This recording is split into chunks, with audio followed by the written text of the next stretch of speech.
انسان کی اجتماعی زندگی کا ہائیسٹ لیول جو ہے وہ اسٹیٹ ہوڈ، ریاست، اور ریاست کا اہم ترین مسئلہ حاکمیت۔ توحید فی العبادت کا تقاضا یہ ہے کہ یہاں اللہ کے حکم کے سوا کوئی حکم کسی کا نہ چلے۔ اگر اللہ کے حکم کے ساتھ کوئی اور حکم بھی شامل ہو گیا یہ شرک فی الاطاعت ہو جائے گا۔ ان الحکم الا للہ، اللہ کے سوا کسی اور کو حکومت کا اور حاکمیت کا حق حاصل نہیں ہے۔ وَلَمْ يَكُنْ لَهُ شَرِيكٌ فِي الْمُلْكِ، بادشاہت میں اللہ کا کوئی شریک نہیں ہے۔ یہ سورہ بنی اسرائیل کی آخری آیت ہے۔ وَلَا يُشْرِكُ فِي حُكْمِهِ أَحَدًا، وہ اپنے حکم اور حاکمیت کے اختیار میں کسی کو شریک کرنے کو تیار نہیں ہے۔ لَهُ مُلْكُ السَّمَاوَاتِ وَالْأَرْضِ، 2 مرتبہ سورہ حدید کے اندر آیا ہے۔ الملک القدوس، وہ بادشاہ ہے اور پاک ہے۔ لَهُ الْمُلْكُ وَلَهُ الْحَمْدُ، بادشاہی بھی اسی کے لیے ہے، حمد بھی اسی کے لیے ہے۔ یہ ہے اللہ کی شان۔ اب اس کے خلاف کیا ہے؟ شرک۔ کوئی فرعون بیٹھ جائے، الیس لی ملک مصر، میرے ہاتھ میں ہے حکومت، میں حاکم مطلق ہوں، میرا حکم چلے گا، اس نے خدائی کا دعویٰ کر دیا نا۔ اسی لیے قرآن میں آیا، اس نے کہا انا ربکم الاعلی، میں تو تمہارا رب ہوں بڑا، میرا حکم ماننا پڑے گا۔ کوئی نمرود بیٹھ گیا، حضرت ابراہیم سے جس کا بھی آپ کو معلوم ہے قرآن مجید میں سورہ بقرہ میں مناظرہ بھی ہوا، نمرود نے بھی خدائی کا دعویٰ کیا۔ وہ خدائی کیا ہے؟ یہ کہ ہمارا اختیار مطلق ہے، ہم جو چاہیں کریں۔ چنانچہ آپ نے سنا ہوگا یورپ کی ہسٹری میں the divine rights of kings, بادشاہوں کے جو حقوق اور اختیارات ہیں وہ خدائی اختیارات ہوتے ہیں۔ Divine rights of kings, kings کے اختیارات کو جو ہے، بادشاہوں کے اختیارات کو کوئی چیلنج نہیں کر سکتا، وہ تو اس سے ماوراء ہیں، بلند ہیں کہ ان کے اختیارات کو چیلنج کیا جا سکے۔ ڈیوائن رائٹس، یہ ڈیوائن رائٹس آف کنگز۔ اب آج اس شرک نے کیا شکل بدلی ہے؟ آج کوئی فرعون نہیں ہے، آج کوئی نمرود نہیں ہے، لیکن جمہوریت جو اس دور کی نیلم پری ہے، پوری دنیا کی محبوبہ، معلوم ہوتا ہے کہ اس سے زیادہ بہتر تو کوئی نظام ہے ہی نہیں۔ اس کا اصل اصول کیا ہے؟ ساورنٹی آف دی پیپل، حاکمیت انسانوں کے ہاتھ میں۔ یہ اس دور کا سب سے بڑا شرک ہے۔ ان الحکم الا للہ، یہ توحید، اور ہم حاکم خود ہیں، بدترین شرک۔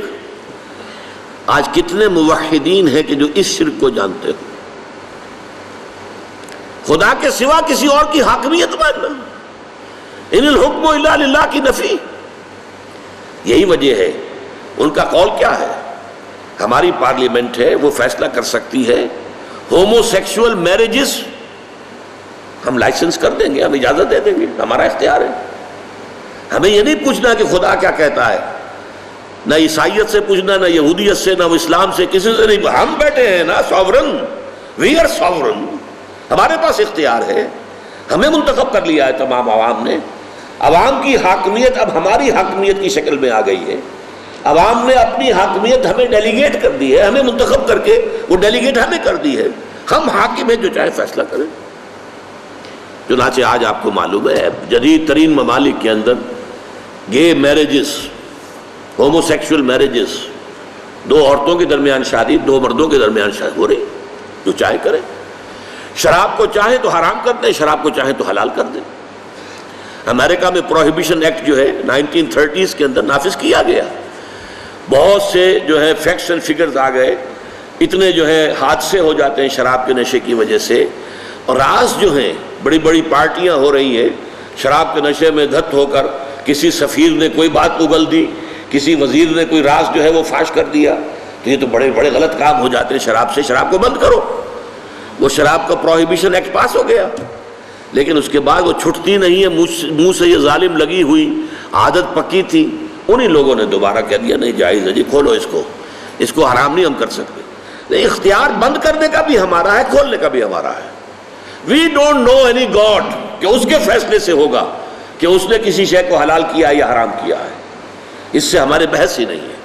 احل اللہ البیع وحرم الربا کہا ہوگا اللہ نے، بے کو حلال کیا اللہ نے اور ربا کو حرام کیا ہے، وہ ٹھیک ہے، وہ قرآن مجید میں آیت پڑھو اور تلاوت کر کے اس کا ثواب لے لو۔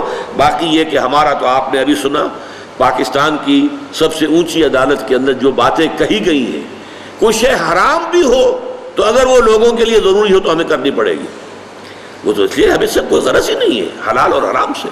ہمیں تو اپنا نظام جو بھی دنیا کے مرورہ اصول ہیں، جو بھی دنیا میں پورا نظام چل رہا ہے، اس کے ساتھ ہم آہنگ ہو کر اپنے نظام کو چلانا ہے۔ لہذا ہمارے لیے یہ شراب کی، جو جوئے کی، جو اس کی سود کی بندش، اس کی کوئی معنی نہیں۔ تو اس کو اب آپ سمجھ لیجئے، اسی طریقے سے قرآن مجید میں کہا گیا ہے اتخذوا احبارهم ورهبانهم اربابا من دون اللہ، ان اہل کتاب نے اپنے احبار اور رہبان کو بھی اللہ کے سوا رب بنا لیا۔ اس میں بڑا ایک دلچسپ واقعہ ہے کہ حضرت عدی ابن حاتم طائی جو بہت مشہور تھے، جن کے سخاوت کے بڑے داستانے ہیں، وہ عیسائی تھے، عیسائی قبیلے سے تھے، طے کا قبیلہ عیسائی تھا۔ تو ان کے بیٹے حضرت عدی ایمان لے آئے۔ انہوں نے حضور سے ڈرتے ڈرتے کہا، حضور یہ قرآن کی یہ آیت سمجھ میں نہیں آئی میرے، اتخذوا احبارہم ورہبانہم اربابا من دون اللہ، ہم نے تو انہیں کبھی رب قرار نہیں دیا۔ حضور نے فرمایا کہ ایسا نہیں ہے، جسے وہ کہہ دیں کہ حلال ہے تم حلال سمجھ لیتے ہو، جسے وہ کہہ دیں حرام ہے حرام سمجھ لیتے ہو، کہ جی ہاں ایسا تو ہے، یہ تو تم در حقیقت یہ رب تو بنا لیا تم نے انہیں۔ حلال اور حرام کا فیصلہ اللہ کرے گا، کسی اور کو فیصلہ کرنے کا اختیار حاصل نہیں، یہ فیصلہ اللہ کرتا ہے۔ اب آپ کو معلوم ہے پوپ کے پاس دنیا میں عیسائی جو ہے سب سے زیادہ بڑی تعداد جو ہے عیسائیوں کی ہے، اور عیسائیوں میں میکسیمم نمبر جو ہے کیتھولکس کا ہے، اور کیتھولک عیسائیوں کے نزدیک پوپ جو ہے معصوم ہوتا ہے، انوسنٹ، پوپ سے خطا نہیں ہو سکتی۔ جیسے کہ آپ کو معلوم ہے کہ اسماعیلیوں کا امام جو ہوتا ہے، اب اس وقت جو کریم آغا خان وہ امام ہے ان کا، وہ معصوم ہوتا ہے، اس سے خطا ہو ہی نہیں سکتی۔ جیسے نبی معصوم ہوتے تھے، ایسے پوپ بھی معصوم ہے، اور جو ان کا امام ہے جو اسماعیلیوں کا، وہ بھی معصوم ہے۔ لہذا پوپ جو حکم دے گا بس وہی شریعت کا حکم ہے۔ یہاں گویا کہ پوپ کو خدا بنا لیا گیا۔ جہاں اصول ہے، جیسا کہ میں نے کہا کہ آپ الجبر کا فارمولہ، لا طاعت لمخلوق فی معصیت الخالق، مخلوق میں سے کسی کی اطاعت نہیں کی جائے گی جس میں کہ خالق کی معصیت لازم آ رہی ہے۔